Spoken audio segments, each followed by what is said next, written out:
Iko Nini. So kabla nianze, wacha nibaki nimeaddress the elephant in the room. And niko sure umekuwa ukicheck my social media, especially the Iko Nini page. Na unashinda like, why do things look different? Huh? Why do people look different on this page? And the truth is, your page ilikuwa hacked. And hata ufala msee mwenyewe alihack. Usikuwa najua. So kuna mtu alikama akaniambia like, hizi ni upuzi gani unapost kwa Iko Nini? Mimi nikashindwa ni upuzi gani. So kucheka pale napata fala imeandika kitu kama asijui msupa wangu sijui aga anafanya nini. So of course nikajam. Mimi na ujinga wangu nikaenda Facebook nikasema just realized this Facebook page of mine was hacked by a piece of who's now posting nonsense. And then this piece of ikaenda up imeni block jo. So saizi siwezi hata ona hiyo page ya Iko Nini. But if you follow the Iko Nini page on Facebook, I'm trying to recover it, but in the meantime tukaneni hii fala. Sijui ni fala gani. Alafu sijui vile hii kitu ili happen. Cause Facebook, my account itself has 2-factor authentication. But somehow, kuna vile the Facebook page does not have that. But that's not the reason why uko hapa. Wacha tubonge juu ya story tofauti. And story ni Ruto. Ruto on Friday kuna vile alifanya like a sort of press conference. Ama alikuwa na address wase. Na kabaki amebonga juu ya vile amechoka na kusikia Ruto must go. Na alikuwa anashindwa kama Ruto must go, Ruto anaenda wapi. And after that happened, of course, now we are in this situation whereby majuzi, ilikuwa ni jana pia, alikuwa ana address masoja na makarao. So, but wacha to go back in time. Wacha to go back to Friday. And if it is Ruto must go, tell me how you want me to go. What? You know?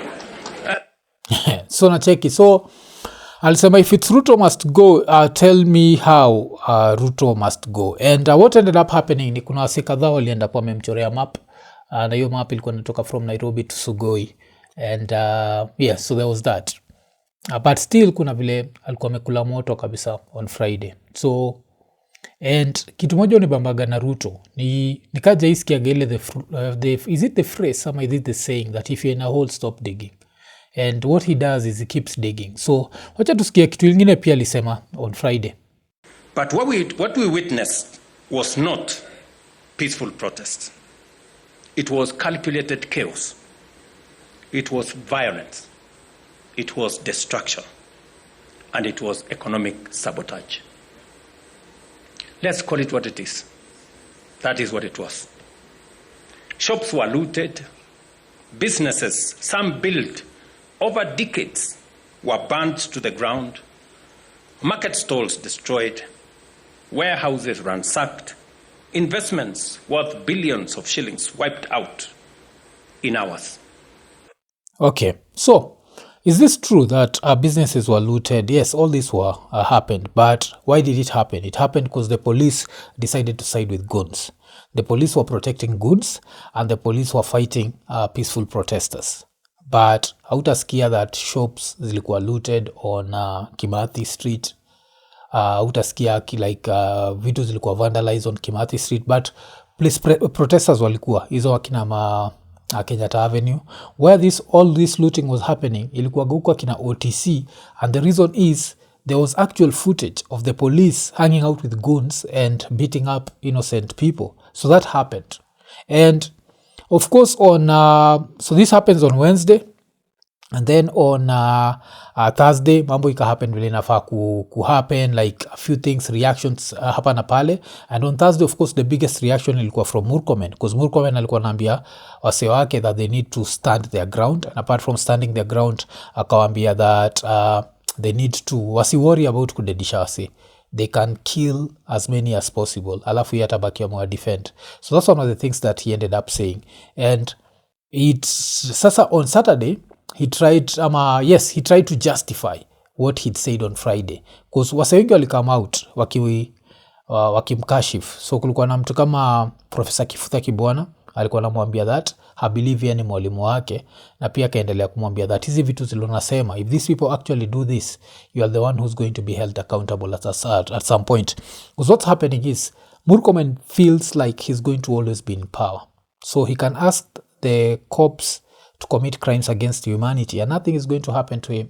And it's always very interesting to see these politicians reasoning like that niko hapa tuliona kina baba yao akirusha mawe. I know I keep saying that, alafu what happened to them right now? Yuko pale anavaa kunguru, and one day cabinet secretaries, presidents watakuwa kivaa kunguru. Everything has an end. So but hata tusikie vile Murkomen alikuwa anatry kutetea kile alisema, alafu tubaki tumecheck unaendaje, because of course Murkomen alikuwa na address a certain press conference that the president was in, and yes, he press conference, another thing that happened was, it was not a press conference, it was a meeting, and this meeting had been commissioned by the State House. So the president was there, and apart from that, we can invite soldiers, and apart from that, we can invite cops. And if you had to ask me what the president was trying to show us, he was trying to show us that he owns the guns, and there's nothing that we as civilians can do. So in the same thing, of course, they ended up threatening protesters. Wacha tusikize Murkomen. And I'm saying this with all humility. I cannot order an inspector general of police on anything, because the Constitution denies me to do so. And I did not order the Inspector General or any police officer to carry out any extrajudicial anywhere. Your Excellency, what I did was to state the law. And as a lawyer, I have studied, read this law, and I understand what the law says. And what I told the police officers is, if you will not find me anywhere where I said somebody should be shot to be killed, you will not find me anywhere where I said that a police officer should take orders from myself. No. I restated the law and reminded them what the law says. And for the benefit of those, Your Excellency, who have been speaking out there, I want to read for them the National Police Service Act, Section 61(2). And okay, so kabla I read the National Police Act section, whatever the fuck he wants to read, lazima to go back to ile kitu alisema. This was on Thursday, of course went viral on Friday. But alikuwa anaambia makarao ile design lazima wajiprotect. Alikuwa anasema kama unaweza pita na 5 ama 6, na hiyo alafu feel ni kama hauna enough, akimaanisha enough bullets, uzabaki umelenga, alafu baki umecheki kama unaweza pitata na 10 ama 20 ubaki umeenda nao. And all this he meant killing civilians, killing protesters. Because one thing you'll notice with them right now is they keep saying there were no protests, it was just criminals. No protests, just criminals. So they've gone back to ile script ya 2024, ile ya kuita protesters criminals. And for you to say that criminals need to be killed, niyo. And they're using this as a, naitangwa nini ile, as a tactic ya kuintimidate wase. But what they don't realize is the people they are dealing with cannot be intimidated, they cannot be scared, cannot be. So the president is stuck in this scenario where he needs different voices to come and tell him, you know what, just do this next 2 years by just shutting up. Don't fight every little fight. Don't try to show authority and show that you're the president. We know you're the president. Every time you try to remind us that, it shows insecurity. But wacha tusikie vile ufala alikuwa na try kutufanya tukaenika tumechizi. Mnasema gani ku gaslight? Schedule, particularly Schedule 6B1, Your Excellency, is very clear on the use of firearm. And I want to read it verbatim. So, yeah, the use of firearm. Don't forget, this is a cabinet secretary, and the cabinet secretary is here trying to justify why he told the police that they should always be ready to kill Kenyan citizens. It says, Your Excellency, that firearms may only be used when less extreme means are inadequate and for the following purposes.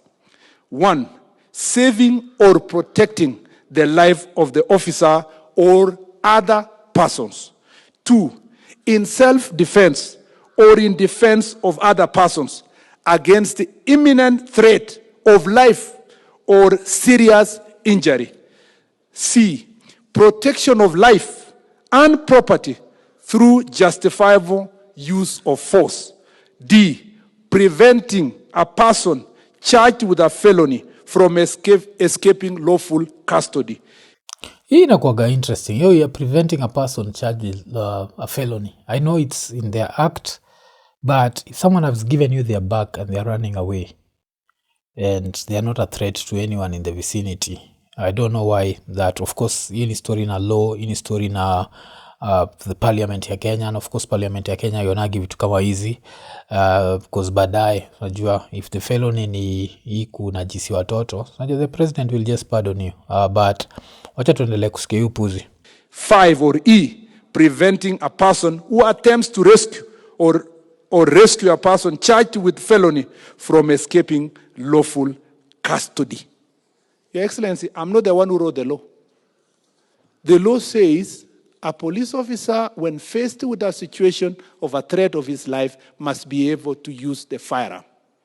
So yes, so hii ndio kitu walikuwa na try kudu. Alafu what was interesting with this is the president ended up releasing a statement, and in the statement, of course, it went back to the same in the chest thumping and trying to show force and trying to show power.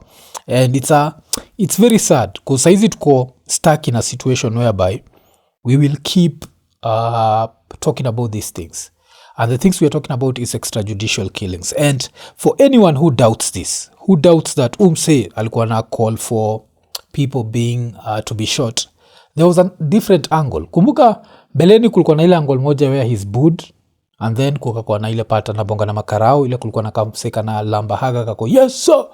Alafu sasa kulikuwa na this other angle, and the funny thing is hapa pia na address makarao, so most probably the person who recorded this could have been a cop. But wacha tusikize hii alafu niambie what he's just said and what he said on Thursday, is it the same thing? Na mjue mko na support yangu 100%. Yeah, mungetumia bunduki kupiga hao asingekuwa na shida kabisa. So mmesikia hata leo nimetangazia kila mtu kwa Kenya. Sio ati ni siri tena. Yeah, nimesema askari mwenye atasumbuliwa ati anapelekwa kotini kwa sababu alitumia bunduki kujichunga ama kuchunga police station ama kuchunga bunge ama kuchunga government office kotini ama wapi, mtu akijaribu kwanza hawezi because hatuta cooperate. Tikio part number 1 amesema hata cooperate. Alafu kumbuka ile figure zile 5 6 10 20 hiyo figure inakuja. So the first time alisema haikuwa mistake, the second time okay, wacha tumsikize. Yeah, we will not cooperate with anybody who is trying to punish police officers who have done their job or protect themselves, protect their life. Hakuna itawezekana. Ya pili, police officer mwenye atakuwa na shida yote tutamchukulia wakili. Hakuna vile tutawacha ati police officer hangaike tu peke yake. Na mtaona hiyo maneno ikisonga. Bora tu usitumie sasa hii nafasi useme haya kwa sababu nitachungwa, acha niende nitembelee jirani hapo ni test. Hapana. Yani you already know kwa your standing orders what it means. Situation kama hii hata watu 10 ngapi wangeumizwa, hakuna shida because SKO situation kama hii hata watu 10 hakuna shida. If an officer uses a firearm on 10 people, he's trying to kill. And this is a cabinet secretary or internal security. Anasema that if an officer did that, don't forget, ever since kuna protests Kenya, the only place kushaikuwa na masaka kama hiyo ilikuwa Kisumu back in the year 1969. Ile masaka tunaweza relate na makarao kutry kuhandle crowd ya protesters. The Wagala massacre, I think, was a military thing. I might be wrong on that, the Wagala massacre, but I also know hiyo pia kulikuwa na a lot of hiyo kushoot wasee wakiwa wengi at the same time. So let's say those two, Wagala and Kisumu massacres. Afterwards, there've been hundreds and hundreds of protests. That level of violence has never been unleashed on the citizenry. But now, Murkomen says, msijali, najua, hata ikiwa watu 10, ikiwa watu 15, huwa tu. And these are the people, wanatokeaga Sunday, sikukaa leo, kama meshikilia Bible, alafu mseka unaona uko like, ni mtu mzuri jo. Leaders are chosen by God. Okay. Unaona kabla mukataga story. But so that was Murkomen. Come to the president. I think tushasikizaga the president so many times that hata need kunini juu yake. But igava imefanya naanza kufeel like the damage ama the relationship between cops and the citizens, it's becoming irreparable. It's reaching levels that I don't know if anything can ever be done. So jana State House Kenya, vile nilikuwa natry kusema walikuwa natry kutuonyesha intimidation.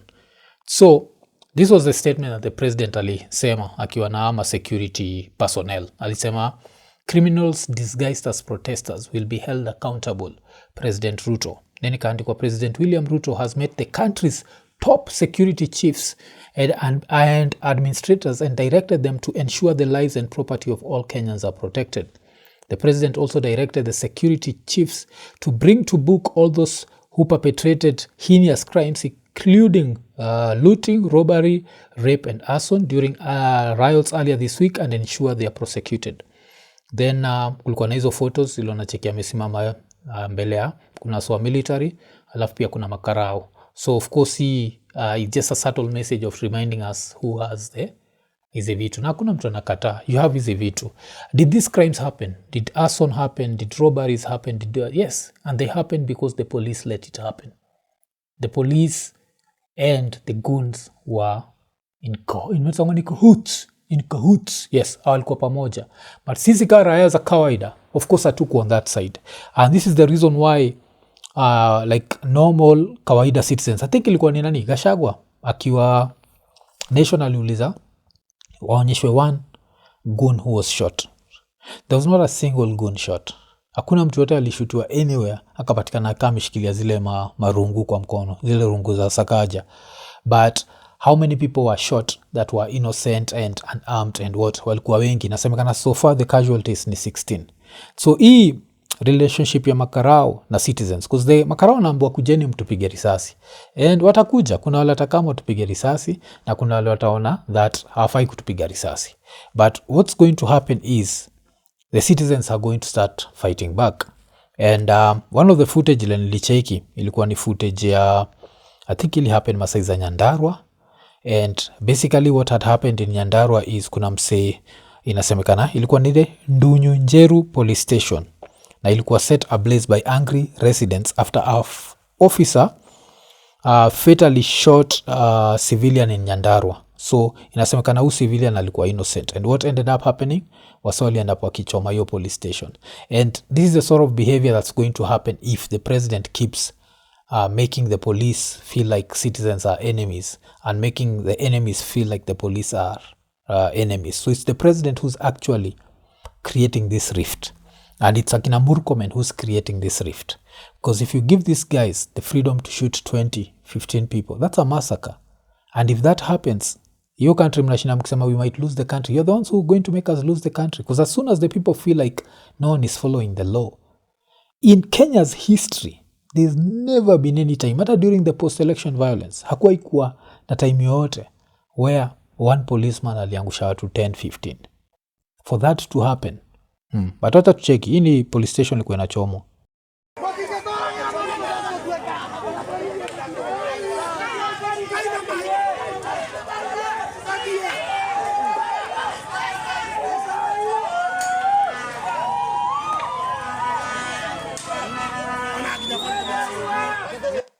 Ukicheki kitu kama hii ina happen, ni ile time your relationship iko inaendelea kuisha. Alafu apart from that kuna udem fulani alibaki amearestiwa. I think dem mwenyewe alikuwa anaitwa Mariam Njeri Ali, anatoka Masai za Kiambu. Alafu alikuwa ni amearestiwa juu ya arson contrary to section 332 of the penal code. Alafu kuna mtu anajua dem alikuwa amepost on Facebook that ni Nicholas Wainaina akisema this lady is my neighbor hapo job, anaitwa Maria, she's very mature na hizi fanya vitu zingine kama kuharibu mali ya gava. Tumekuwa na yeye for years na tujawahi sikia amefanya vitu kama hizo. She was not demonstrating, alishikwa akitoka hoteli which is next to where she works. We even have footage akitoka hoteli at exactly 1:40 p.m. She was arrested after kitu 10 minutes. At that time the law court haikuwa imechomwa. Believe it or not, this lady is 100% innocent. Guys, sasa ikifika hapa watu fanyaje? Kindly share. And that's the question. Ikifika hapa watu fanyaje? When the people start feeling like the law and the system is not working, what's supposed to happen? And this is what happening. Cause pia nilicheki kwa Twitter, nilicheki wasol kwa nasema kuna like nini ma-activists walikuwa arrested na wakasemekana ni magoons. Na nakukathika wa ma-activists walikuwa posted na DCI ikiwaita magoons. And people know them kabisa. There are even people who have footage of them protesting peacefully, not with any weapon in their hands ama anything, but walibaki wamesetiwa. So ilikuwa ni 3 arrested for the June 25th goons attack on persons and property. Then ikakuwa in an intelligence-led operation conducted on Friday, June 27th, DCI detectives intercepted and arrested 3 ill-reputed campaigners who, through coordinated channels and social media posts, incited goons to violence, massive theft and destruction of property, thus propagating a narrative that undermined national stability and the constitutionally protected right to peaceably assemble and picket. Then wakaweka John Mulingwa Nzau alias Garang, Mark Amiani alias Generali, and Francis Mutunge Mwangi alias Chebukati were flashed from a Mombasa-bound bus at the Konza city section following an in-depth forensic investigation triggered by testimonies from concerned and affected citizens. Nikasema among others who have been identified are being pursued. The suspects had planned to hole up at a coastal hideout to evade police dragnet, especially any oblivious the justice would catch up with them, blah blah blah. Then wakabaki wamesetiwa se wenyewe hapo. So kuna boy moja wa red, people have his footage, and he was like protesting peacefully. Then mwingine simjui na mwingine simjui, but of course the fact that walishikwa pamoja and one of them people can clearly see he was demonstrating peacefully, he's on video, he's not carrying any weapon, so it shows us that the DCI is now going to use these tactics, the intimidation and what to do, whatever they're going to do. And all these things, what they end up doing is they end up making the president lose. He does not earn any points through this. Najua other presidents used to earn through history yao. Na Uhuru akitafuta wase fulani walikuwa wanatokea pale tao wako sisi ndio ni Nairobi business community. Hatutaki mambo ya maandamano. Yeah, nakumbuka Uhuru alikuwa anaduigio shit, and it used to work because the tribe element was very key at that time. So it seems like Uhuru was the last president to use your tribalism to the maximum. Right now, it's going to be harder and harder for presidents to use that. So, just because you're a president, hautakuwa ukisema that hii tribe imefanya hivi, itakuwa hard. So, another thing that happened was, I actually don't know how true this letter is, but it's something that I'd heard before. So, ilikuwa in the Ministry of Agriculture and Livestock Development, Office of the Cabinet Secretary. Then ikaendelea press statement on the vandalism and looting of the NCPB Maua Depot. The Ministry of Agriculture and Livestock Development unequivocally condemns the vandalism of looting of the NCPB Depot in Maua, Meru County. Mani Depot, I don't know how that's it. Alafu nakuanga ni Home Depot. Okay, the depot. Okay, damn, depends with where you are. Kenya ni depot, US I think ni depot, Home Depot. Okay, wacha tuendelee. We must never confuse democratic rights with anarchy. Peaceful demonstrations are being hijacked by criminals, those who rob, destroy, and loot critical installations, such as the NCPB, are not demonstrators, they are criminals and anarchists. So this is where it gets interesting. Kasema, preliminary assessments show that over 7,354 bags of fertilizer, each weighing 50 kilograms and valued at 29.5 million, were looted from the depot. So, kuna msali uliza, if these 7,354 bags were looted, how many people looted them? This is 50 kgs. 50 kgs is heavy. Very few Kenyans can comfortably carry and run with 50 kgs. Because kwa unaiba, hauendi pale kudrag miguu. So, does this mean that there were 7,354 looters who entered NCPB? Ama, does this mean that maybe if there were 200 looters, every looter alibaki amehepa na 37 bags? Or does this mean that if there were 370 looters, kila looter alitoka na 20 bags?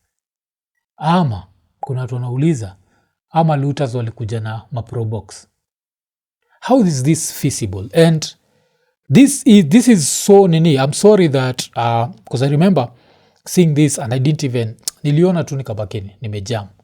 So wacha nibaki nimeenda kwa nini ya Kagwe nione kama he actually posted this ama ni wase tu wanaandika livestock and whatever development. Like hii country inakuwaga na vitu za jaba sana. So what do I think happened? If this is a real statement, then it means that that wase wali loot ni wase wa gava yenyewe, ni mse insider. When I've gone to their page and this is not there, so I think hii ilikuwa tu ni stories za jaba zile mse alikuwa ametengeneza. Damn, it's actually real. This is actually real. Poleni jo. Hii story nilicheck, nilikuwa nimedismiss. I was not even planning to talk about it. But then story ya president kututishia nikaamua. So ukienda kwa the Ministry of Agriculture and Livestock Development, kuna hiyo we condemn the looting of NCPB depot looted in a direct assault on Kenya's food security. Alafu CS calls on blah blah blah. Then kuna hiyo statement itself. Alafu you can look at the place.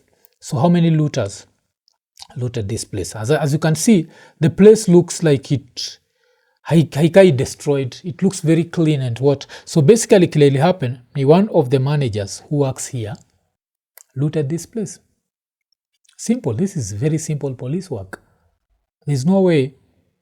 Alafu pia ushaisikiaga kwa life yako yote that mwizi anaenda kuiba fertilizer. Chani karibia. Ushaisikiaga kwa life yako yote that mwizi anaenda kuiba fertilizer. Anaweza iba food, anaweza iba dirisha, anaweza iba, ameenda kuiba fertilizer. Ushaisikia? Alafu 7,000 bags of fertilizer. So hata kwa supermarkets, the very few supermarkets were cleaned, like nothing was left. So this 29.5 million, I can guarantee you it's a government official that took that.